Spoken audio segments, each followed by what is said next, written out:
harapan kami walaupun angkatan terakhir bukan berarti ini harus selesai, masih ada follow up, masih ada tindak lanjut dari program-program ini, karena kita dengarkan dan kita ikuti Mas Menteri sudah menyampaikan bahwa saat ini dan seterusnya pembelajaran sangat variatif, diawali dengan pembelajaran daring dan salah satu pembelajaran daring dengan memanfaatkan aplikasi ini.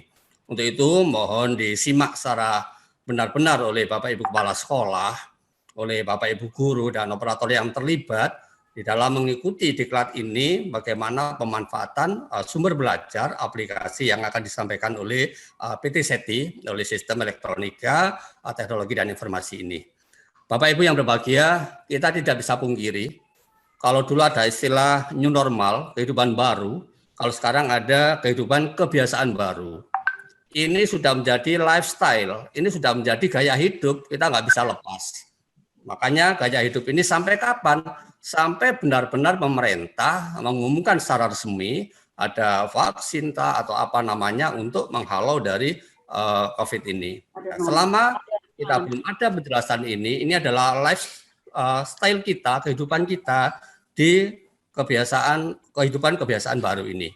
Untuk itu, para bapak dan para ibu, ketika pemerintah memberikan kesempatan mulai Januari bahwa berpusat di tingkat daerah, disilakan untuk dikomunikasikan, disiapkan untuk ada tatap muka meskipun terbatas. Lumajang, lagi Lumajang, saat ini kita akomodasi dulu untuk kesiapan itu. Sehingga melalui alur tingkat bawah di sekolah, dari orang tua wali murid untuk memberikan surat kesediaan untuk tatap muka terbatas atau program Sinau Bareng, kemudian diakumulasi oleh kepala sekolah. Ketika kepala sekolah sudah berkomunikasi dengan komite dan siap gerak untuk PSB, program Sinau Bareng, kita mulai besok hari Selasa 1 Desember 2020. Tentunya mekanisme dan prosedur kita ikuti. Hari ini seluruh KPP 21 kecamatan menyerahkan fakta kesiapan untuk program Sinau Bareng. Nanti kita akumulasi. Nanti Bapak Kepala Dinas akan menyampaikan komunikasi dan meminta rekomendasi ke pimpinan di Pemkab, ya baik ke Bapak Seda, Bapak Wakil Bupati, Ibu Wakil Bupati, Bapak Bupati untuk menentukan ketika rekomendasi itu kita berikan. Untuk itu para Bapak dan para Ibu mohon bersabar.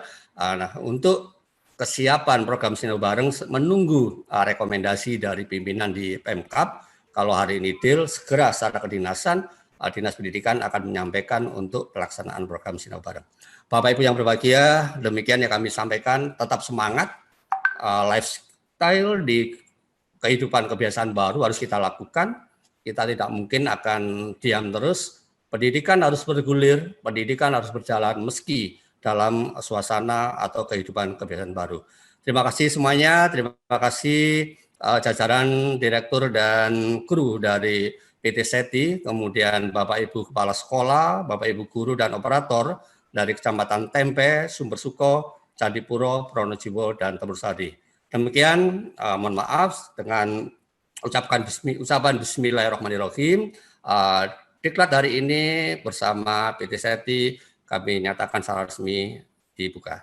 Alhamdulillahirrahmanirrahim. Assalamualaikum warahmatullahi wabarakatuh. Ya, waalaikumsalam warahmatullahi wabarakatuh. Oke.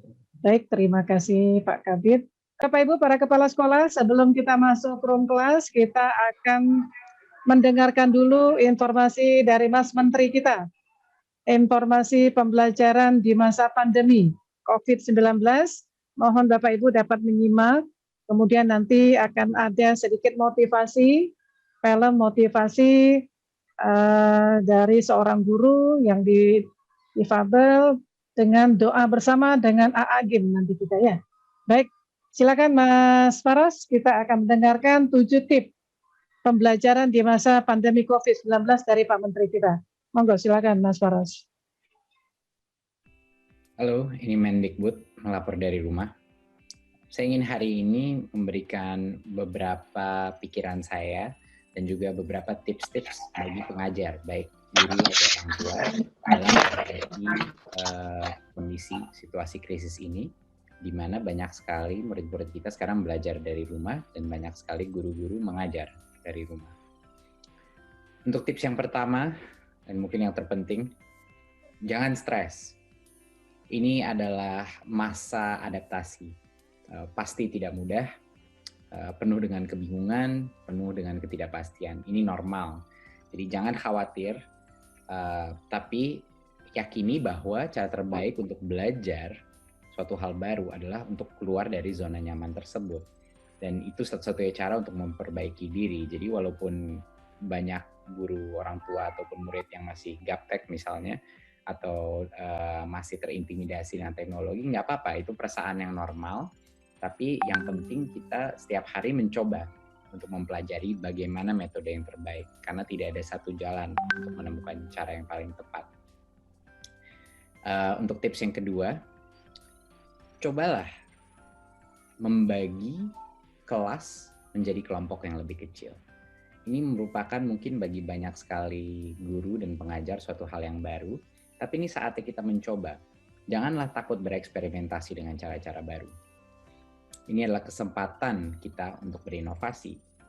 Banyak pengajar sekarang sebatas memberi assignment saja, lalu hasilnya dievaluasi. Ini memang wajar, dalam situasi yang sulit seperti ini, pasti banyak yang main aman saja, berikan tugas secara tertulis, dan setelah diselesaikan dikoreksi dan diberikan angka. Dan besoknya sama lagi. Tapi mungkin ada cara lain yang mungkin lebih efektif. Tidak semua murid punya level kompetensi yang sama. Yang unggul di satu bidang belum tentu unggul di bidang yang lain. Cobalah membagi kelompok belajar berdasarkan kompetensi yang sama. Contoh, kalau satu hari ada 5 jam mengajar, kenapa harus seluruh kelas serentak diajar lewat videocon? Kenapa satu kelas semuanya diberikan tugas yang sama? Sebagai contoh juga, 5 jam mengajar dalam satu hari itu bisa sebenarnya dibagi menjadi 5 kelompok yang lebih kecil, masing-masing 1 jam melalui video conference. Tapi setiap kelompok fokus kepada topik yang mungkin paling menyulitkan untuk mereka atau topik yang paling menarik bagi mereka. Untuk tips ketiga, cobalah project based learning. Belajar dari rumah bukan berarti harus belajar sendiri. Kalau kelas seperti yang sebelumnya saya bilang sudah dibagi menjadi kelompok yang lebih kecil, para pengajar bisa memberikan group project assignment. Dengan ini murid-murid itu belajar untuk bertanggung jawab dalam grup yang lebih besar. Angka mereka terikat satu sama lain, dan ini menciptakan suatu tantangan kolaborasi. Mereka terpaksa untuk bekerja sama, dan ini melatih empati mereka dan juga kemampuan mereka untuk mendorong sesama lain. Dan secara otomatis salah satu profil yang terpenting untuk para siswa, yaitu azas gotong royong mereka, itu terbentuk. Nah, jadi membagi kelas menjadi kelompok kecil ini sebenarnya membuka banyak sekali kesempatan untuk project based learning yang luar biasa. Dan ini nggak akan langsung lancar, saya jamin. Tapi harus mulai dicoba. Jangan remehkan kemampuan anak untuk mengatur dirinya jika mereka saling bergantung kepada murid lainnya. Pasti banyak guru-guru dan orang tua yang terkejut melihat level motivasi mereka yang meningkat. Tips keempat, alokasikan lebih banyak waktu bagi yang tertinggal. Mungkinkah ini kesempatan untuk memberikan fokus yang lebih banyak kepada murid-murid yang tertinggal di kelas?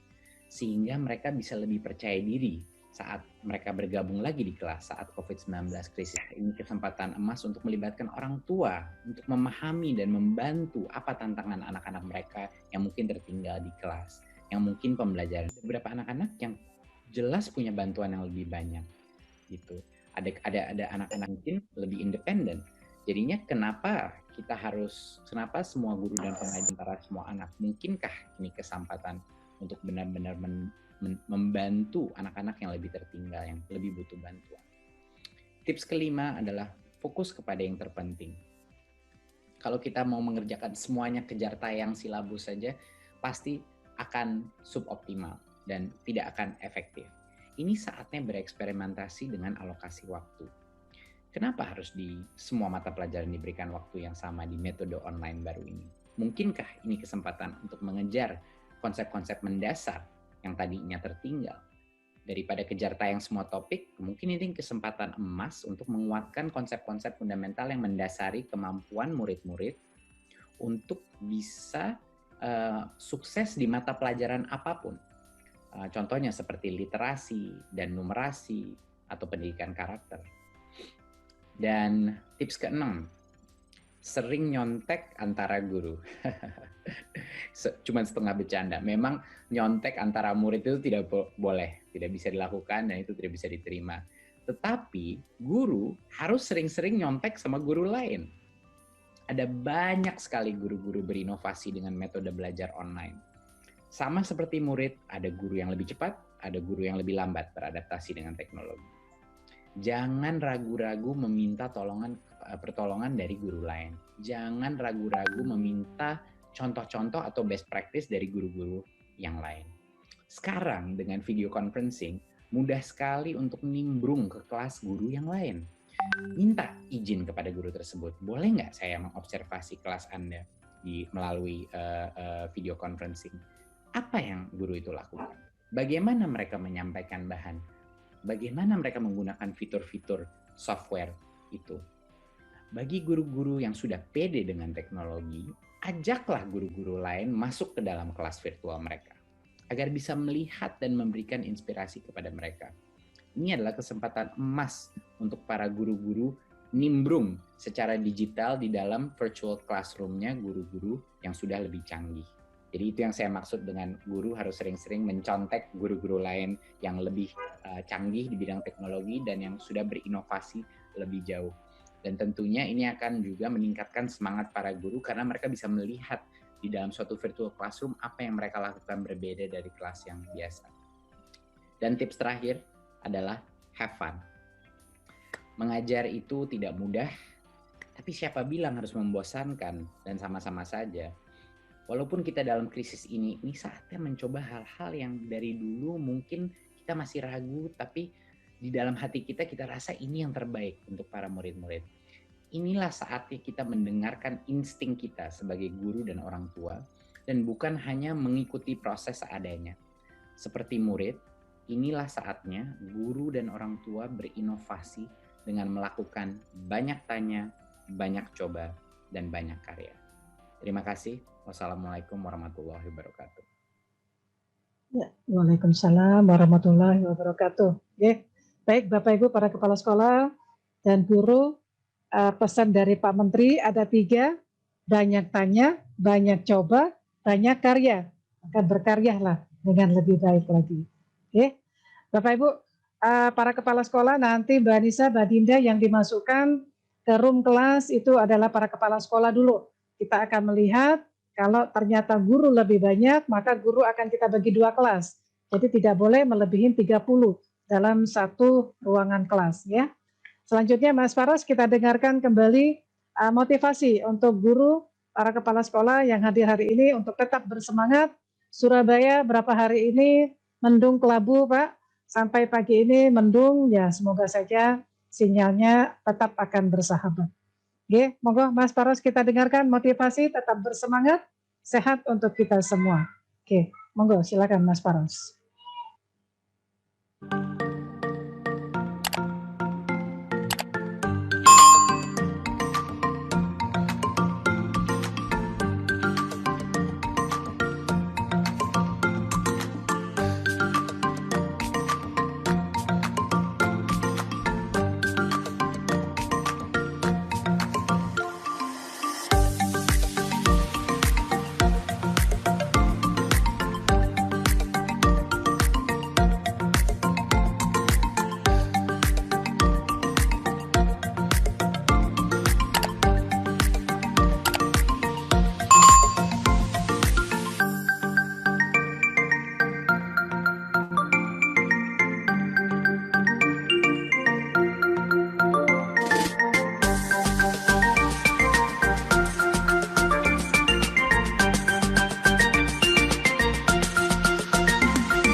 sekilas motivasi untuk para kepala sekolah dan guru tetap semangat dalam memberikan pembelajarannya. Oke. Nanti sebelum masuk kelas, Bapak Ibu, kami akan siapkan grup WhatsApp yang nantinya para kepala sekolah sendiri WhatsApp-nya, guru sendiri dalam masa diklat ini, sehingga kalau kami ingin memberikan informasi tugas itu melalui link. Jadi Bapak Ibu segeralah bergabung apabila sudah kami siapkan link WhatsApp grup. Nanti per kelas itu sendiri-sendiri, sehingga tidak akan bertanya besok link apa ya, besok materi apa ya. Karena sorenya setiap hari kami akan mengirimkan link-link tugas yang akan kita kerjakan di esok harinya. Oke, baik, kita akan melihat lagi Bapak Ibu masih bulan Hari Guru, selamat Hari Guru. Tetap semangat, kita melihat seorang guru di sini memberikan pembelajaran yang memang dengan keterbatasan yang tidak sempurna seperti kita. Kita simak saja sebagai hikmah yang bisa kita petik dari seorang guru tersebut. Monggo silakan Mas Faros, kita melihat aktivitas seorang guru yang mungkin dilihat kurang sempurna dalam hidupnya. Monggo silakan Mas. SLB Negeri Batang, Kabupaten Jawa Tengah. Provinsi Jawa Tengah ini ya. Ya. Kita lihat beliau bisa membawa motor. Berarti motoran dari sana? Iya. Ya, tidak memiliki kedua kaki. Istirahat ya. Ini teknik jerujuk.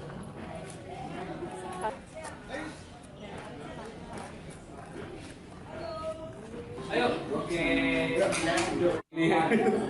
Tetap semangat memberikan pembelajaran kepada siswanya. Belum boleh istirahat. Belum boleh makan ya. Ayo biar Ayo. Kakak, beresnya apa kak? Sip. Yuk. Sebelah sini. Nah.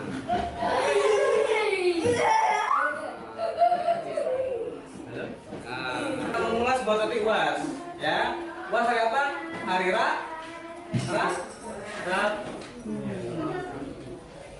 Senin.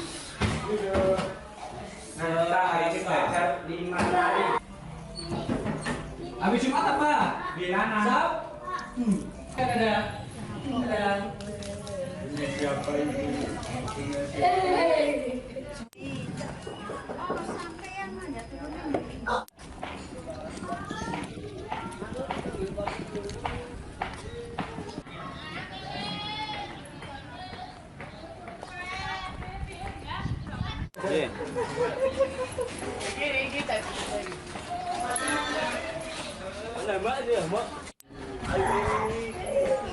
Jadi kehadirannya itu dirindukan gitu.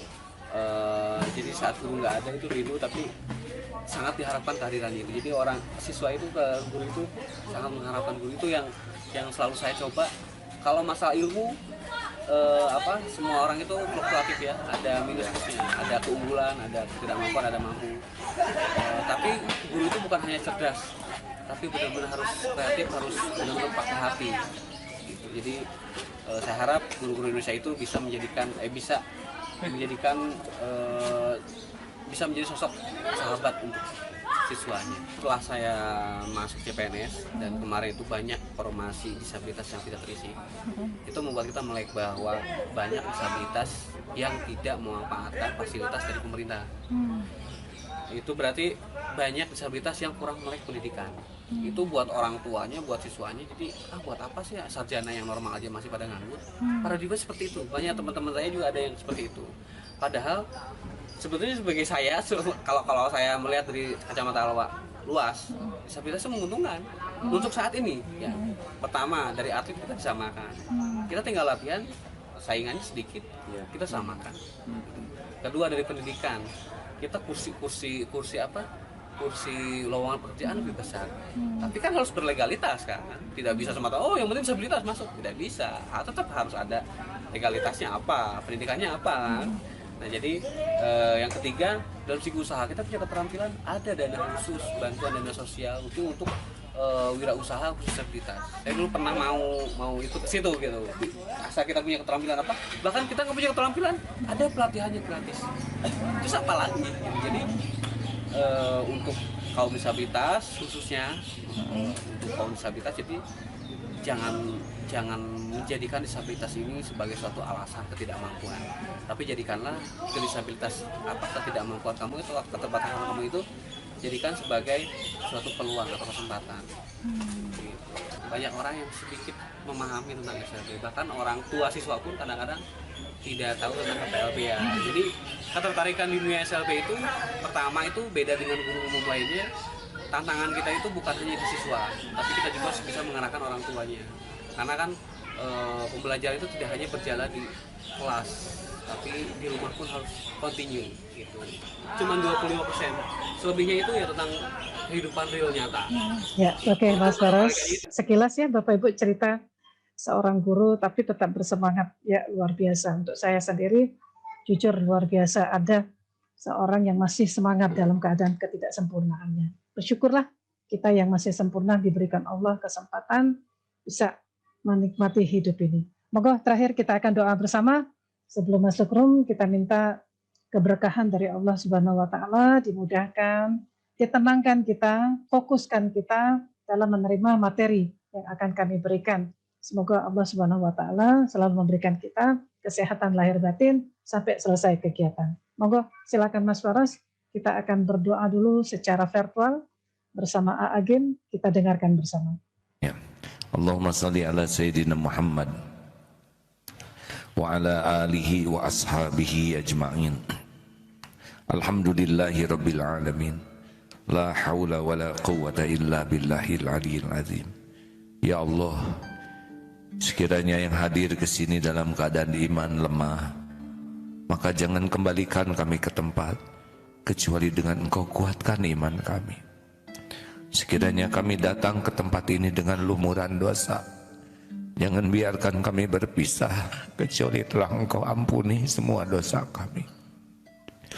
Ya Allah, sekiranya datang ke majelis ini dengan hati yang resah, maka kembalikanlah kami dengan hati yang sakinah. Sekiranya hadir ke tempat ini dengan hidup membawa masalah, maka Engkaulah satu-satunya yang bisa melapangkan kami dari segala persoalan hidup.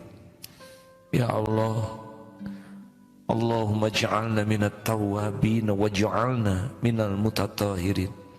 Allahumma inna nas'aluka imanan kamilan. Ya Allah, mansur mujahidin fi kulli makan. Rabbana atina fid dunya hasanah wa fil akhirati hasanah wa qina adzabannar. Subhana rabbika rabbil izzati amma yasifun wa salamun alal mursalin walhamdulillahi rabbil alamin. Amin, amin, amin ya rabbal alamin. Bapak Ibu, mari kita berdoa untuk saudara, untuk teman, untuk kerabat kita yang sedang tertimpa masalah, musibah, segera diberikan Allah kemudahan untuk menyelesaikannya. Oke, yang kita diberikan sehat, alhamdulillah kita sehat selama ini ya. Bapak Ibu, para kepala sekolah, selanjutnya nanti kami mohon kepada para koordinator, para K3S, nanti untuk absensi hari ini akan kami share lewat grup. Materi yang akan kita siapkan hari ini adalah pengecekan laptop terlebih dahulu. Semoga para kepala sekolah dan guru sudah menginstal aplikasi-aplikasi pembelajaran yang sudah kami share sebelum waktu masuk diklat. Tetapi kalau ada yang belum, insya Allah hari ini akan kita bantu nanti penyelesaian untuk memasukkan beberapa aplikasi yang belum terselesaikan untuk diinstal. Jadi siapkan laptopnya, hari ini akan ada pengecekan laptop, kemudian akan ada pengisian absensi, kemudian akan ada pembuatan WhatsApp group. WhatsApp group nanti mohon semuanya bisa merespon dan segera masuk apabila ada panggilan undangan untuk masuk dalam grup tersebut. Memang kepala sekolah sendiri, guru sendiri. Insya Allah saya lihat pesertanya lebih dari 50, kami akan bagi 3 kelas. Ya, para kepala sekolah, para guru, selamat belajar, selamat bekerja, semoga sehat selalu sampai dengan akhir 4 hari ke depan kita mengikuti diklat ini. Okay? Nanti di kelas kepala sekolah akan ada mentor 2 orang di sana, ada Mas Faros, ada Mas Darli. Silakan di room 1, silakan disiapkan dulu ruangannya sehingga nanti para kepala sekolah masuk, para mentor sudah menyiapkan diri. Untuk room guru nanti ada Mas Parlan dengan Mas Daniel. Semoga sudah siap ya Mas Daniel, Mas Parlan. Nanti Mas Elvian bersama Mas Ambu Ilo. Nanti untuk di room 2 ya, room 2 Mas Elvian bersama Mas Ambu Ilo. Di room 3 Mas Parlan dengan Mas Daniel. Standby di sana sehingga para kepala sekolah dan guru masuk. Di ruangannya sudah ada para mentor yang sudah menyiapkan dirinya ya. Silakan untuk Mbak Anissa, Mbak Dinda, masukkan dulu para kepala sekolah yang sudah mengganti merinem nama-namanya, jangan salah kamar, guru masuk kepala sekolah masuk ke ruang guru. Jadi semuanya sesuai jabatan yang sudah diketikkan di dalam merinem Zoom ini. Baik, Bapak Ibu silakan, selamat bekerja, selamat bertugas hari ini, santai saja. Silakan sambil bekerja, sambil menyimak, ikut diklat. Tapi mohon maaf supaya nanti videonya tetap diaktifkan saja. Oke, silakan untuk mendampingin, kalau ada yang mendampingin apabila Bapak Ibu kepala sekolah, khususnya apabila ada tugas, boleh didampingin oleh guru dari sekolahnya. Baik, itu saja dari kami. Terima kasih. Akhirnya kami tutup dengan billahi taufiq wal hidayah. Wassalamualaikum warahmatullahi wabarakatuh.